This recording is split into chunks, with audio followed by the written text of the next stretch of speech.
What's going on, everybody? Ricks TV back with another video, and I would like to talk to y'all about Carmelo Anthony and these reports that I've been reading on Lakers Nation and other sites a few days ago, which states that basically in a nutshell that the Lakers plan on staying far away from Carmelo Anthony as possible.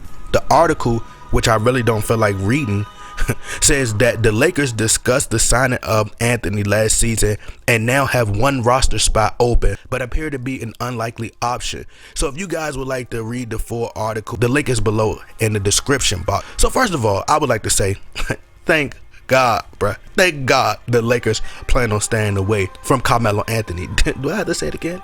Thank God. What exactly can Carmelo Anthony offer? He doesn't play any defense. None. I mean, he missed more shots than he makes. Like, what can he offer a team? He's washed.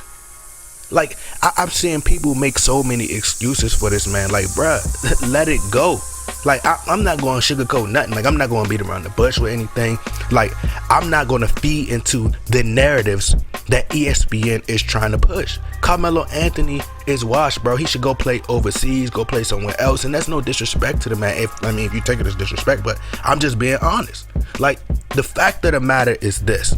They talk about, oh, well, got Stephen A. Smith and going all these people. Well, there's all these trash players in the NBA and, you know, Carmelo Anthony. Yes, he's one of them right now at this moment. All right. Because at this point, what can he offer? He doesn't play any defense. If he comes off the bench, he takes a lot of shots. He's stopping the ball movement from the guys that's coming off the bench. Like, what are we talking about here? He misses more shots than he makes. It's like a disaster. It's like a recipe for a disaster. And it's almost as if people are making excuses and throwing a pity party for Carmelo Anthony. Like, oh, somebody signed this man. He should get a farewell tour. Like, what can Melo, like, what Melo is going through is not unfair. Like, they acting like what he's going through is unfair. I've even seen somebody on YouTube say, oh, well, Melo was being loyal. And like, I'm like, loyal? He was being loyal. You mean $125 million of loyalty? Resigning with the Knicks? That's what you call loyalty. Now, I don't know about the ESPN ties and the type of interest and the connection that all these people have with Carmelo Anthony. I don't know. It's some kind of connection.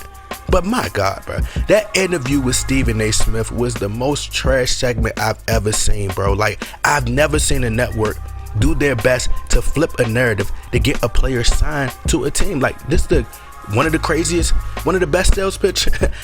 best sales pitches I've ever seen, other than ESPN trying to get Anthony Davis over to the Lakers, which they did a phenomenal job, and I'm thankful that we got Anthony Davis. Shout out to ESPN on that, and shout out to LeBron and Rich Paul and all these guys for helping to bring Anthony Davis over. But that's not the point. All right, we talking about Carmelo Anthony. I've seen, like, they're just talking about, like, oh, he should get on the team just because he's Carmelo Anthony. All right, let's go sign Allen Iverson just because Allen Iverson was a great player. Okay, let's just go do that.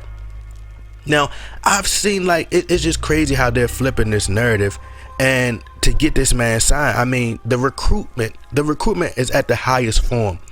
But if Carmelo Anthony evolved his game and was able to translate his game, there would be no need to go on TV. Like, he wouldn't have to do this to get a team to buy into signing Melo, period. I mean, people just making excuses for this man.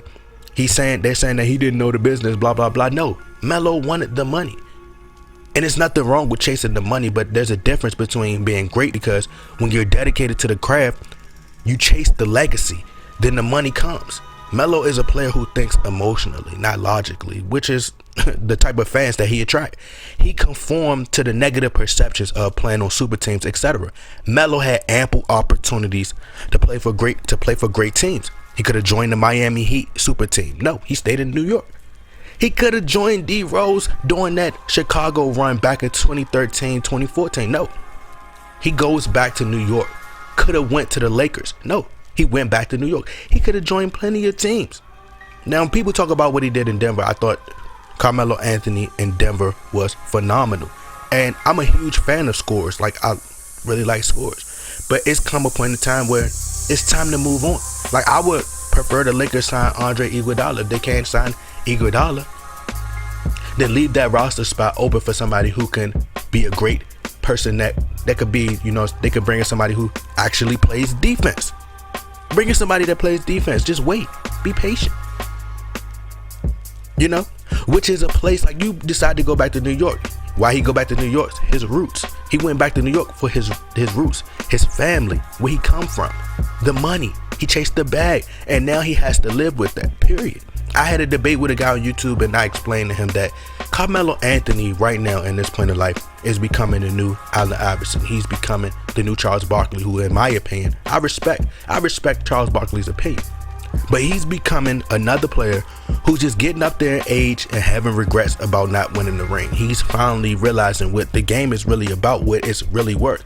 At the end of the day, they're going to judge you off rings, period. He went to OKC because he wanted to be a part of a super team that he thought that he could win. He thought that he could just, hey, I'm gonna go to OKC and form like somewhat of a super team so people won't say I'm taking the easy route. Like, I can read right through it, bro. I can read right through everything that's going on. He doesn't want that negative perception of, oh, he cheated to get a ring. He joined the Rockets.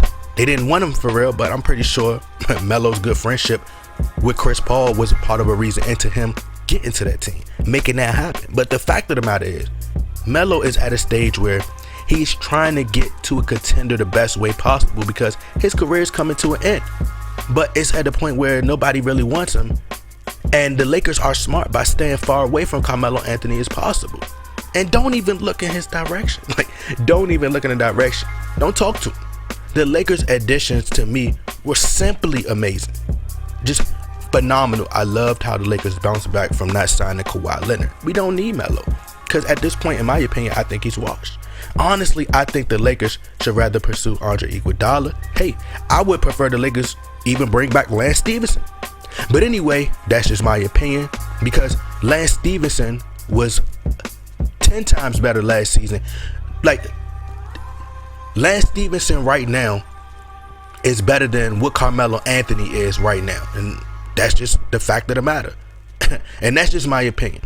Y'all let me know what y'all think.